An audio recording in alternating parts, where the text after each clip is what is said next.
Hi സുഹൃത്തുക്കളെ, Kerala water authority overseer grade 3യുടെ പുതിയൊരു നോട്ടിഫിക്കേഷൻ വന്നിട്ടുണ്ട്.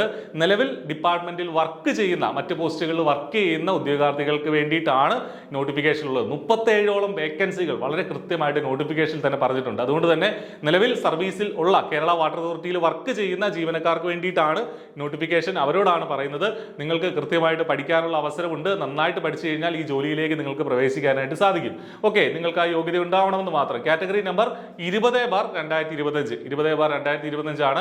വ്യക്തമായിട്ട് പറഞ്ഞിട്ടുണ്ട്, only for qualified in service personnel working in Kerala water authority. Kerala water അതോറിറ്റിയിൽ വർക്ക് ചെയ്തിട്ടുള്ള ഓവർസിയർ ഗ്രേഡ് 3 ആവാനുള്ള ക്വാളിഫിക്കേഷൻ ഉള്ള ഉദ്യോഗാർത്ഥികൾക്ക് വേണ്ടിയിട്ടാണ്. അത് ഏതാണെന്നുള്ള ക്വാളിഫിക്കേഷൻ നമുക്ക് അടുത്ത സ്ലൈഡിൽ പറയാം.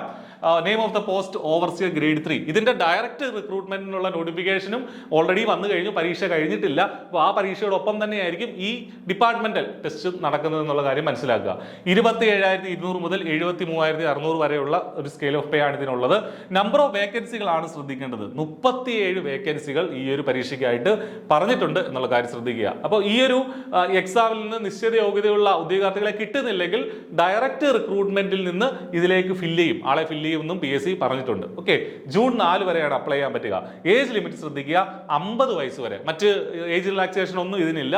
50 വയസ്സ് വരെയുള്ളവർക്ക്, 18 മുതൽ 50 വയസ്സ് വരെയുള്ളവർക്ക് ഇതിന് അപ്ലൈ ചെയ്യാനായിട്ട് പറ്റും. നിലവിൽ അത് ഇൻ സർവീസ് പേഴ്സണലിന് വേണ്ടിയിട്ടുള്ളതാണ് എന്നുള്ളത് കൊണ്ടാണ് 50 വയസ്സ് വരെ ആക്കിയിട്ടുള്ളത്. 2/1/1975 ആണ് ഡേറ്റ് ഓഫ് ബർത്ത്. അതിനുശേഷമുള്ളവർക്കാണ് അപ്ലൈ ചെയ്യാൻ പറ്റുക. ഓക്കെ, ക്വാളിഫിക്കേഷൻ ശ്രദ്ധിക്കുക.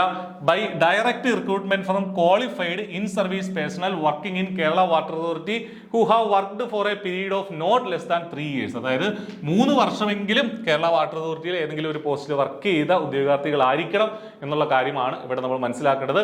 ഇനി എഡ്യൂക്കേഷൻ ക്വാളിഫിക്കേഷൻ എന്തൊക്കെയാണ്? ക്വാളിഫൈഡ് എന്ന് പറയുമ്പോൾ എന്താണ് ക്വാളിഫിക്കേഷൻ എന്നുള്ളതാണ് മനസ്സിലാക്കേണ്ടത്. SSLC ഉണ്ടായിരിക്കണം. രണ്ടാമത് നാഷണൽ ട്രേഡ് സർട്ടിഫിക്കറ്റ് അല്ലെങ്കിൽ ITI പഠിച്ചിരിക്കണം. ഏത് ട്രേഡിൽ?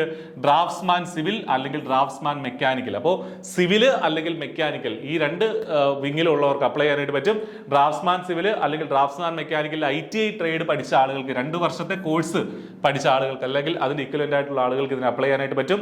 SSLC പഠിച്ച അല്ലെങ്കിൽ മറ്റൊരു ക്വാളിഫിക്കേഷൻ SSLC പഠിച്ച ശേഷം KGTE Kerala government certificate examination KGCE certificate ഉള്ള ആളുകൾക്കും, സിവിലിലോ മെക്കാനിക്കലിലോ KGCE സർട്ടിഫിക്കറ്റ് ഉള്ള ആളുകൾക്കും ഇതിന് അപ്ലൈ ചെയ്യാൻ പറ്റും എന്നുള്ള കാര്യം മനസ്സിലാക്കുക. ഇക്വലന്റ് ക്വാളിഫിക്കേഷൻസ്, കഴിഞ്ഞ തവണത്തെ ഇക്വലന്റ് ക്വാളിഫിക്കേഷൻസിന്റെ കൂടുതൽ ഹയർ ആയിട്ടുള്ള ബിടെക്കും ഡിപ്ലോമയൊക്കെ ഈ ഒരു നോട്ടിഫിക്കേഷനോടൊപ്പം ഉണ്ട്. പക്ഷെ നിലവിലെ നോട്ടിഫിക്കേഷനിൽ ഈ കാര്യങ്ങളാണ് പറഞ്ഞിരിക്കുന്നത്. ITI വേണം അല്ലെങ്കിൽ KGCE സർട്ടിഫിക്കറ്റ് വേണം എന്നുള്ള കാര്യമാണ് പറഞ്ഞിരിക്കുന്നത്. അപ്പോൾ ഇതാണ് ഇതിന്റെ ബേസിക് ആയിട്ടുള്ള ക്വാളിഫിക്കേഷൻ എന്ന് പറയുന്നത്. പഠിച്ചു തുടങ്ങുക. I+ ഈ പരീക്ഷയ്ക്ക് വേണ്ടിയിട്ട് വളരെ ചെറിയ ഫീസിൽ ഫുൾ സിലബസ് കവർ ചെയ്യുന്ന രീതിയിലുള്ള കോഴ്സ് ആരംഭിച്ചിട്ടുണ്ട്.